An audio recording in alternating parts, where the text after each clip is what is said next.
Welcome to the 257th episode of the Reading and Writing Podcast. I'm your host, Jeff Rutherford. Stay tuned for my interview with Richard Cohen, author of the book How to Write Like Tolstoy, A Journey into the Minds of Our Greatest Writers. Stay tuned for the interview. This episode of the Reading and Writing Podcast is brought to you by Libro.fm.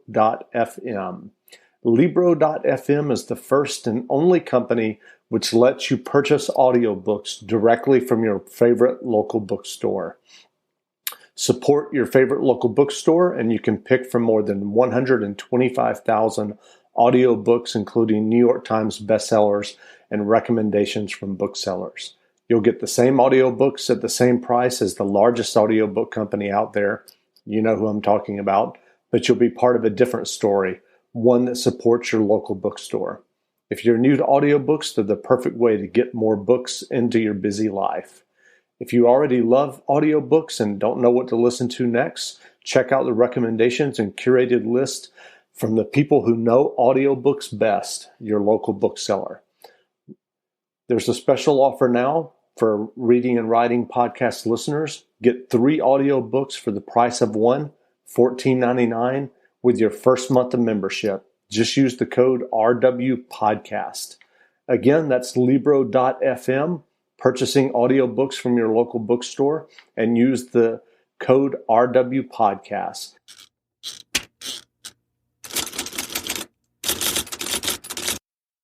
Welcome back to the Reading and Writing Podcast. My guest today is Richard Cohen, author of How to Write Like Tolstoy, A Journey into the Minds of Our Greatest Writers. Cohen is the former publishing director of Hutchison and Hodder and Stoughton and the founder of Richard Cohen Books. Works that he has edited have gone on to win the Pulitzer, Booker, and Whitbread Costa Prizes, and more than 20 have been number 1 bestsellers. Richard, welcome to the podcast. Thank you for having me. So what led you to write How to Write Like Tolstoy? It was an odd development. For about 7 years, I was teaching as a visiting professor at one of the universities around London, Kingston upon Thames it's called, and which came about not because I'd taught creative writing before or even been a full professor, but because a friend of mine whom I published said, "Come on, Richard, you'll enjoy doing this." And he couldn't have been more right. I had a lovely time there and produced these lectures for audiences ranging sometimes about 12 to 150. And I was already commissioned to write another book, another non-fiction book called A History of Historians. But I decided, rather stupidly, to do 2 books at the same time. And in the process, the writing book really changed. If it began partly as a how-to book, and that's part of the structure of the book, it became more, as I went on, a look at the whole kind of canon of Western literature, fiction, and the kind of problems that the main writers, the best novelists, came across and how they solved them, or sometimes how they failed to solve them. So there's a long answer, but it's trying to give you the range of what happened. That became the center of the book. And then there was a third and final stage, which I suppose was me being mischievous, that even as I looked at these problems, various other ideas came to me. So I write about things like why plagiarism is far more interesting than one sometimes thinks, or whether it's possible to write about sex in the novel over the times of restrictions and no restrictions, and kind of other things which certainly don't belong to a how-to book, but I hope make this volume the more interesting. Sure. Well, you mentioned these main problems that writers have tackled, the best novelists. What are some of those problems? Well, I begin with simply the question of how to start a novel.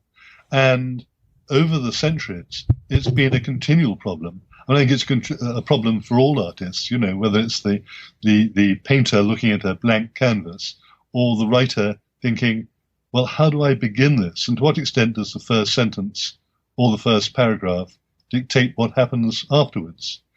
And novelists through the centuries have taken different views about how they can solve the problem. Well, as I mentioned previously, you had a long career as an editor. What originally led you to your career in book publishing? And I'm curious if you can remember your first job as in book publishing and editing. A mixture of desperation and serendipity. I'd read English at university. I'd begun reading law and decided I didn't like law or all the amount of work it entailed. And my girlfriend then was studying English. That was that change. And then after university, like most arts graduates, I thought, what on earth do I do next? And I taught at a state school in London, a tough North London school for a while, not very long, just about a third of a year. And I was singing in a choir, and a girl in the choir said, Richard, why don't you try publishing? There's someone moving over from the hardback to the paperback side of William Collins, this London-based publisher. Well, I've written to most publishers. I never wrote to them, which was pretty stupid of me, as they were the largest publishing firm doing general books in the UK. Anyway, I wrote to them, and they invited me in for an interview. And I suddenly found myself, without really any good experience at all, as a commissioning editor. This is back in 1973, and asked to, well, initially I was handling a whole lot of books that had been authors taken on by other more senior members.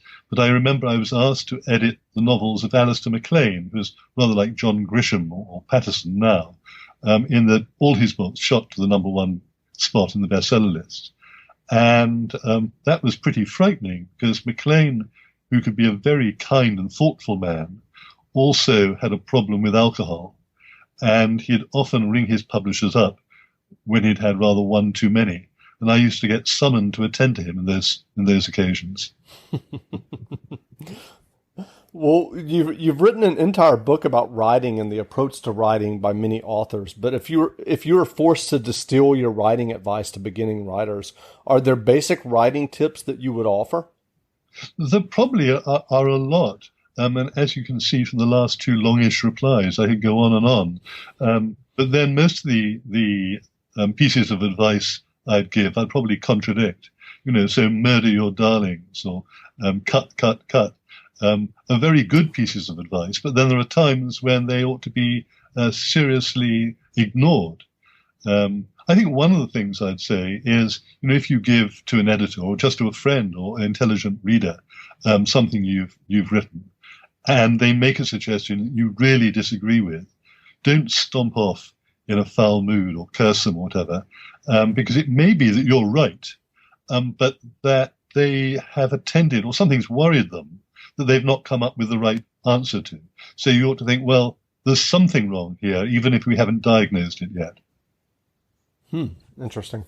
Well, throughout your career as an editor, you worked on many best-selling books. Are there any particular anecdotes or memories that stand out from your years as an editor? How long is this show? Well, I've done, I don't know, I haven't counted them up. I've edited perhaps over 300 novels and a lot of nonfiction, a lot of literary biography, a lot of biography. And I came to the States in 1999, and it's as if American publishers have decided that one of their missions in life is the further education of Richard Cohen, because I keep on getting given books on subjects I know little or nothing about, which have educated me, and God knows what the actual authors have thought of it. So that very early on, I was given the task of editing Rudy Giuliani's book, Leadership. And I remember being summoned to an interview with Giuliani, who had just sacked his previous editor. And his publishers were extremely nervous and went to me as a freelance editor, thinking, well, maybe this would be the solution. And I'd learned something of Giuliani's reputation of, biting to shreds people whom he didn't approve of. But I thought, well, we've got two things in common. First, we were brought up by religious orders. I was educated by Benedictine monks. And second, both our fathers had been boxers. My father was a heavyweight boxer. It's in that weight category from the age of 13 on. So that's what I talked about. I didn't talk about politics, where we had very different views. I talked about what it's like being brought up by a religious order and what our fathers were like in the ring. And Giuliani rang up the publishers and said, yeah, he'll do. And we then had, 6 months, 9 months together, and we never had an argument. That's great. So are there common mistakes that you see beginning writers making in their stories and manuscripts? Yes, I mean, I think that a writer who's any good will have things they do very well, or certainly well, things they do very badly, or certainly need editing, and then a range of things in the middle where um, they've got to revise, and you get good revisers and bad revisers. Um, and certainly, a lot of authors, when they begin, um, suffer from things like clearing the throat. In other words, whether it's a beginning of a book or a new chapter, they'll say things which one can just say, look, leave that out. It's a certain degree of self-consciousness on your part. It doesn't help the story, it doesn't help characterization. It's you just getting down to it in a rather long-winded way. Equally, I think writers have to learn to trust their reader, that it's best to write for, I won't say the perfect reader, but a reader who you feel is going to get the point of what you're up to. And most writers, when they begin, spell things out. And that can be either small things like the unnecessary adjective or adverb. He said crossly, she exclaimed blissfully, or whatever it might be, to larger cases where they just are scared of their reader not being able to appreciate what they're at. And so they'll underline points about the story or about character, which, if they're writing well, are much better left at the shortened way, the shortened version. Sure. Well, you've spent your lifetime and career reading. What are you reading these days? Well, I have almost one book on the go in each room of the apartment. There's one in the bathroom. There's a whole mess in the bedroom. I even have a paperback normally in the jacket that I walk around town in. That paperback is a result of a recent holiday in Sicily, and it's a detective novel called The Day of the Owl by a Sicilian lawyer who had a very public career tracing the kidnapping and assassination of the Italian president back in the 1980s. But he also wrote a handful of wonderful detective stories. So that's this one is my first encounter with that. A lot of my other reading is to do with the history of historians, as I mentioned. So I'm currently completing a chapter on Shakespeare as a historian. So I've had the bliss of rereading Shakespeare. And my next chapter is going to be on Arab historians. And I went to the New York Public Library last week and, of course, discovered that 3/4 of the books I want to read are in Arabic, which I don't speak. So I'm puzzling that one over, but I don't think that will be on my list of books to read. So Elmer Leonard once published an essay about writing, 10 Rules for Good Writing. Some of his rules included never open with the weather, avoid prologues, never use a verb other than said to carry dialogue. So do you agree with his rules? Well, again, rules are for disobeying, even when they're sensible. So it was a dark and stormy night, the famous terrible beginning rather, which even Snoopy wrote and then revised. Isn't a bad beginning. The trouble is that it's become a cliche that you open a story with a description of the weather. And one can think of some wonderful novels. Thomas Hardy, for instance, will describe the weather very early on in the story. So it's a funny rule. There's some sense to it, but you've also got to say, well, the opposite can be true too. I think that Leonard's love of getting rid of adverbs is a very good rule, but there are some times when an adverb, carefully placed, will make a whole sentence sing. So I think Leonard's a wonderful writer, and I use him particularly when I've been teaching creative writing to a group of high school students, and I use Leonard as an example of how to write wonderful dialogue. That's great. Well, in addition to your new book about writing, are there other books about writing and the craft of writing that you would recommend for aspiring writers? I think the one that, although I often disagree with him, I would recommend, I don't want to recommend too many, I think people should write rather than read about writing, sure. Apart from my book, of course, is Stephen King's book on writing. which is partly autobiography. He wrote it after a terrible accident. He was out walking one day in his home state of Maine and was on a main road, and a truck, which was out of control, hit him, and his list of injuries is horrendous. I put it in an early draft of my book, and my editor at Random House said, take it out, it's too unpleasant to read. But anyway, while he was recovering from that terrible accident, his mind turned to the art of writing, which is a past master. And he wrote this wonderful book, which talks about how he wrote over the years and changed his writing and sharpened his style, and the lessons he got as years went by. So that would be my number one recommendation. So you've mentioned several times the book that you're working on, The History of Historians. Can you tell us a little bit about that? I will, although probably my Random House editor and publicist will say, you're meant to be talking about Tolstoy. It's wonderful. Make people like that. When I was a publisher, I wanted to publish various books which hadn't been written, because I wanted to read them. And I wanted to look at the world of historians, because we get our ideas of the past from certain key figures.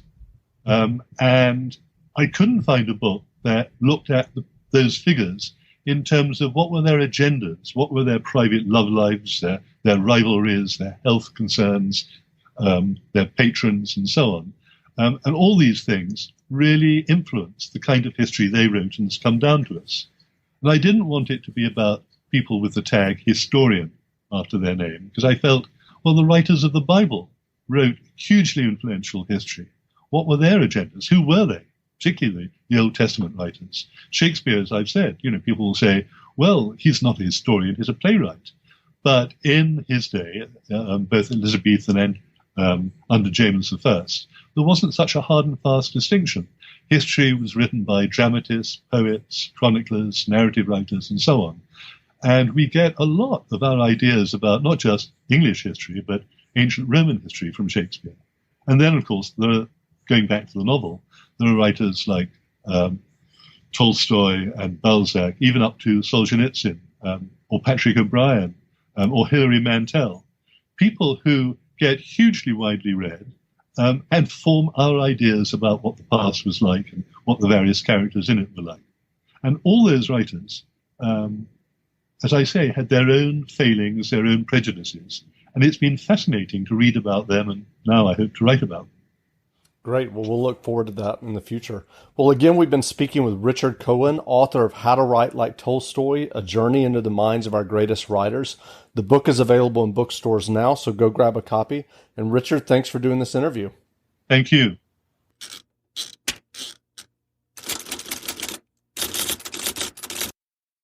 Not since flying reindeer have the holidays seen something so amazing. Just in time to make selfie-ready holiday hair easy.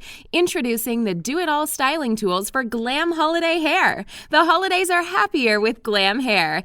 And the Knot Doctor all-in-one dryer brushes from Conair makes it easy. Detangle, dry, and style in one step. No elf needed. The Knot Doctor collection has a dryer brush for every hair type and style. The pink smoothing paddle dryer brush has Flexolite bristles for painless detangling and high-performance power for quick styling and smooth, shiny results.